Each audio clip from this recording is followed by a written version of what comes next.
دوستو ویڈیو شروع کرنے سے پہلے ہمارے channel Alhuda online Quran academy centre کو سبسکرائب اور ویڈیو کو لائک کریں۔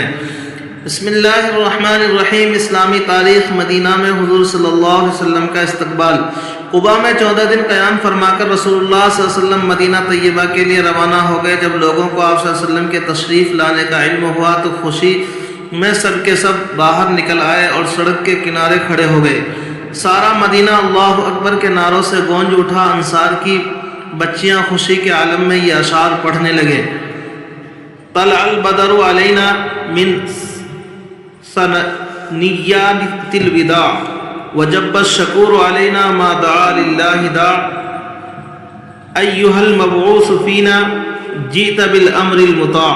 رسول اللہ صلی اللہ علیہ وسلم کی آمد ایسی ہے گویا کہ ودا پہاڑ کی گھاٹیوں سے 14ویں کا چاند نکل آیا ہو، لہذا جب تک میں اللہ کا نام لینے والا باقی رہے گا ان کا شکر ہم پر واجب رہے گا۔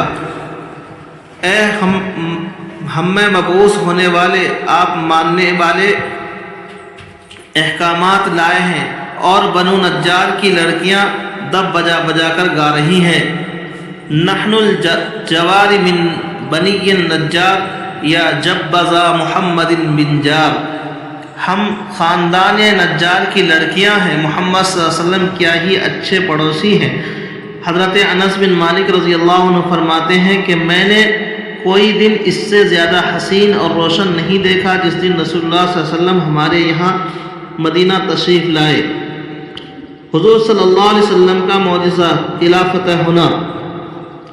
جنگ خیبر کے دن جب چند آدمی رسول اللہ صلی اللہ علیہ وسلم کے پاس آ کر بھوک کی شکایت کرنے لگے اور رسول اللہ صلی اللہ علیہ وسلم سے سوال کرنے لگے، لیکن حضور صلی اللہ علیہ وسلم کے پاس کوئی چیز نہ تھی، تو رسول اللہ صلی اللہ علیہ وسلم نے اللہ تعالیٰ سے دعا کی: یا اللہ تو ان کی حالت سے واقف ہے، ان کے پاس کھانے کے لیے کچھ بھی نہیں اور نہ ہی میرے پاس ہے کہ میں ان کو دوں۔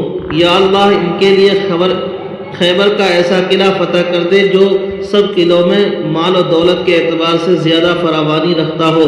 چنانچہ اللہ تعالیٰ نے صعب بن معاذ کا قلعہ فتح کر دیا جو خیبر کے سب قلعوں میں مالدار تھا۔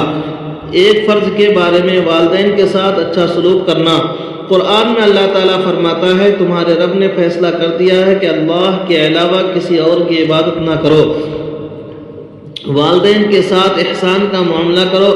خلاصہ ماں باپ کی خدمت کرنا اور ان کے ساتھ اچھا برتاؤ کرنا فرض ہے۔ ایک سنت کے بارے میں نظر بد سے بچنے کی دعا۔ رسول اللہ صلی اللہ علیہ وسلم کو اگر نظر لگنے کا ڈر ہوتا تو آپ صلی اللہ علیہ وسلم یہ دعا پڑھتے: اللہم بارک فیہ ولا تضرہ۔ ترجمہ: اے اللہ میں اس میں برکت عطا فرما اور ضرر سے بچا۔ ایک اہم عمل کی فضیلت: اہل کھانا پر خرچ کرنا۔ رسول اللہ صلی اللہ علیہ وسلم نے فرمایا: جب آدمی اپنے اہل خانہ پر ثواب کی نیت سے خرچ کرتا ہے تو یہ خرچ کرنا اس کے حق میں صدقہ ہے۔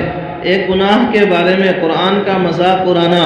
قرآن میں اللہ تعالیٰ فرماتا ہے: جب انسان کے سامنے ہماری آیتیں پڑھی جاتی ہیں تو کہتا ہے کہ یہ پہلے لوگوں کے قصے کہانیاں ہیں، ہرگز نہیں بلکہ ان کے برے کاموں کے سبب ان کے دلوں پر زنگ لگ گیا ہے۔ دنیا کے بارے میں: مال کی محبت خدا کی ناشکری کا سبب ہے۔ قرآن میں اللہ تعالیٰ فرماتا ہے: انسان اپنے رب کا بڑا ہی ناشکرا ہے، حالانکہ اس کو بھی اس کی خبر ہے اور وہ ایسا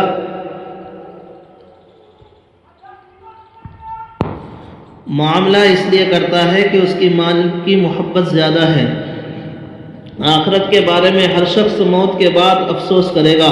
رسول اللہ صلی اللہ علیہ وسلم نے فرمایا: ہر شخص موت کے بعد افسوس کرے گا۔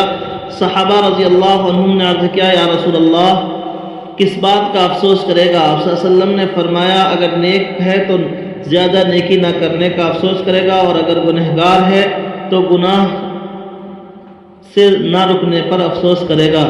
طب نبوی سے علاج، تلبینہ سے علاج۔ حضرت عائشہ رضی اللہ عنہا بیمار کے لیے تلبینہ تیار کرنے کا حکم دیتی تھیں اور فرماتی تھیں کہ میں نے حضور صلی اللہ علیہ وسلم کو فرماتے ہوئے سنا کہ تلبینہ بیمار کے دل کو سکون پہنچاتا ہے اور رنج و غم کو دور کرتا ہے۔ فائدہ: جو یعنی برلی کو کوٹ کر دودھ میں پکانے کے بعد مٹھاس کے لیے اس میں شہد ڈالا جاتا ہے، اس کو تلبینہ کہتے ہیں۔ نبی کریم صلی اللہ علیہ وسلم کی نصیحت۔ رسول اللہ صلی اللہ علیہ وسلم نے فرمایا تم عورتوں سے صرف ان کے حسن و جمال کی وجہ سے شادی نہ کرو، کیونکہ حسن و جمال ختم ہونے والا ہے، اور نہ ان کی مالداری کی وجہ سے شادی کرو، ممکن ہے کہ یہ مالداری ان کو نافرمانی میں مبتلا کر دے، البتہ ان سے دینداری کی بنیاد پر شادی کرو۔ اللہ تبارک و تعالی عمل کرنے کی توفیق نصیب فرمائے۔ چینل کو سبسکرائب اور ویڈیو کو لائک کریں۔